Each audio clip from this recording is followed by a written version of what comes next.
Hi there and welcome to a Treehouse tutorial here on summarising and identifying the main ideas of a paragraph or indeed of a whole text. Now it's been said by some of my colleagues, some of my friends as well, that I can go on a little bit, that I'm not particularly concise in what I say. So I would like you to make sure that you let me know today if there's any point where I seem to go on and on a bit, because sometimes there's times where I could actually just waffle on and I can just keep talking and I don't actually realise that I need to stop talking at some point and need to actually just think about what I'm going to... So there's one example straight away that you've obviously found. Today's all about, you might have heard me say the word, being concise, okay? Taking a text, narrowing it right down, seeing what's the main point of the text.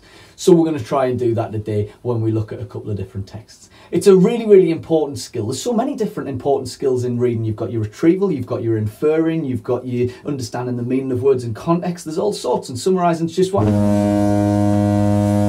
I'm doing it again, aren't I? So let's look at being concise today and not waffling on like I normally do. So let's have a look at our first text here today. Parents are being encouraged to get their children away from the TV and to join a sport. Playing sport helps children stay fit and healthy.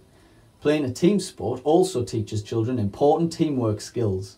Another benefit of playing sport is the friendships that can be made. Let's get moving. Okay, so in this text we've got a number of different ideas that are being thrown at us, but if we were looking to summarise the main idea, the one main idea behind the text, I want you to really think, what is it that keeps coming up here? What continues to reoccur? So let's have a little look through it again. We're now kind of skimming and scanning and we're retrieving information from the text. There's a lot of mention here of playing sports and helping children in some sort of ways. So for example, playing sports helps children stay fit and healthy. Playing a team sport teaches children important teamwork skills.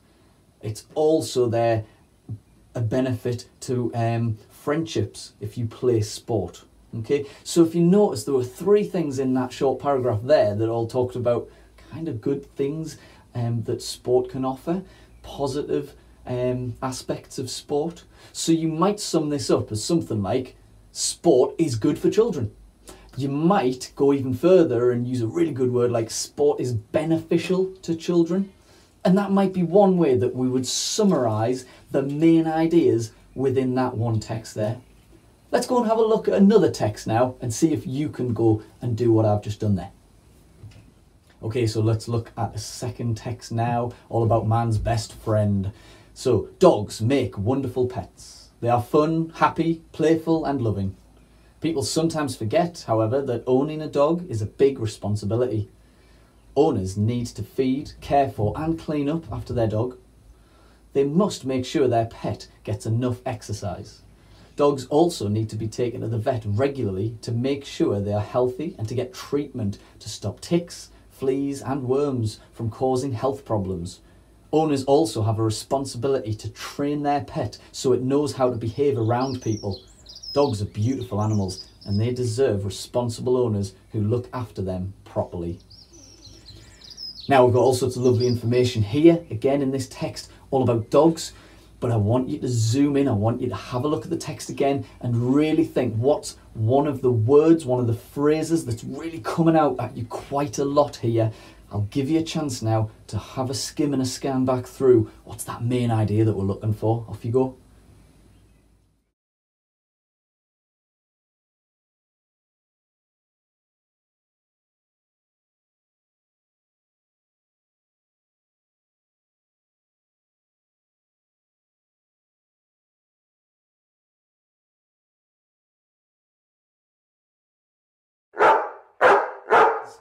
Did anybody else spot that the word responsible or the word responsibility keeps coming back up in this text?